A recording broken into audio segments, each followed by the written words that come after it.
ଓଡ଼ିଆ ପରମ୍ପରାର ମିଠା ସ୍ୱାଦ। ରଜ ଆସିଲେ ମନେ ପଡ଼େ ପୋଡ଼ ପିଠା। ତେବେ ଆସନ୍ତୁ ବନେଇବା ପ୍ରେସର କୁକରରେ ପୋଡ଼ ପିଠା। ମୁଁ ଏଠି ପାଖାପାଖି 400 ଗ୍ରାମର ଅରୁଆ ଚାଉଳ ନେଇଛି। ଅରୁଆ ଚାଉଳକୁ 2-4 ଥର ଧୋଇ ତାପରେ 1 ଘଣ୍ଟା ପାଇଁ ବତୁରେଇ ନେଇଛି।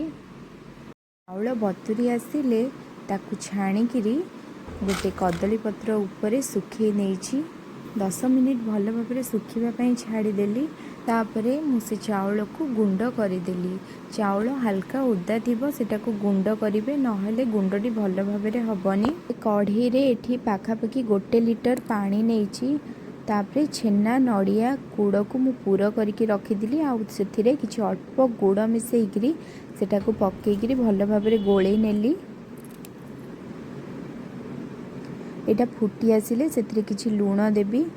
ଆଉ ତାପରେ ସୁଜିକୁ ଧୀରେ ଧୀରେ ହାଲକା ଭାବରେ ପକେଇବି ଆଉ ଗୋଳେଇବି। ହାତ ଚଲେଇବା ଜମା ବି ବନ୍ଦ କରିବେନି। ଯଦି ବନ୍ଦ କରିବେ ତାହେଲେ ସୁଜିଟା ଆମର ବିଣ୍ଡା ହେଇଯିବ। 5 ମିନିଟ୍ ସେଟାକୁ ଖେଳେଇ ସାରିଲା ପରେ ତାପରେ ହାଲକା ହାଲକା ରଖିଥିବା ଚାଉଳର ଗୁଣ୍ଡକୁ ମଧ୍ୟ ମୁଁ ଏଠି ଦେଲି। ଦେଖିପାରୁଥିବେ ମୁଁ କେମିତି ଚାଉଳର ଗୁଣ୍ଡ ଭଲ ଭାବରେ ପକେଇକିରି ଗୋଳେଇ ନେଇଛି। ଆଉ ତାପରେ ଘିଅରେ କାଜୁ କିସମିସକୁ ଭାଜି ନେଇଛି। ଆଉ ତାପରେ ସେଥିରେ ମୁଁ ପକେଇ ଦେଇଛି।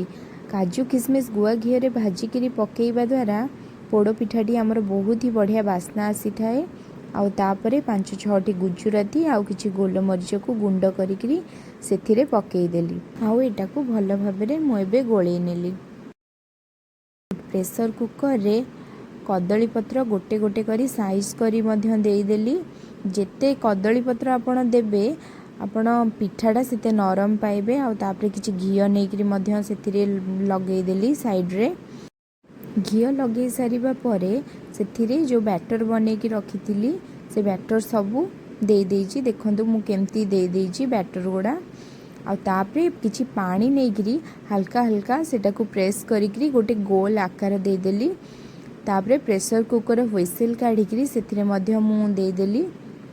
ତାପରେ 1 ଘଣ୍ଟା ପର୍ଯ୍ୟନ୍ତ ଏଇଟାକୁ ସିଝିବା ପାଇଁ ଛାଡ଼ିଦେବେ। 1 ଘଣ୍ଟା ଦେଖିପାରୁଥିବେ ଏଇଟା ଏବେ ଆମର ହେଇ ଆସିଲାଣି। ମୁଁ ଏଇଟା ଆପଣଙ୍କୁ ଦେଖେଇ ଦେଉଛି। ଛୁରୀକୁ ହାଲକା ପ୍ରେସ୍ କରିବେ ଆଉ ଦେଖିବେ ସେଥିରେ ଯେମିତି କିଛି ବି ବ୍ୟାଟର ଲାଗିନଥାଏ। ଯଦି ବ୍ୟାଟର ଲାଗିବନି ତାହେଲେ ଜାଣିଯିବେ ଯେ ଏଇଟା ଆମର ସିଝି ଯାଇଛି ଭଲ ଭାବରେ। ତାପରେ ପ୍ରେସର କୁକରରୁ ପିଠାଟି କାଢ଼ିଦେବେ। ଏବେ ଦେଖନ୍ତୁ ଆମର ପୋଡ଼ ପିଠା। ଦେଖିପାରୁଥିବେ କେତେ ସୁନ୍ଦର ଲାଗୁଛି ପୋଡ଼ ପିଠାଟି। ଯଦି ଏ ପୋଡ଼ ପିଠାଟି ଆପଣଙ୍କୁ ଭଲ ଲାଗିଥିବ ତାହେଲେ ଲାଇକ୍, ସେୟାର ଆଉ ସବସ୍କ୍ରାଇବ୍ କରିବାକୁ ଜମା ବି ଭୁଲିବେନି। Thank you.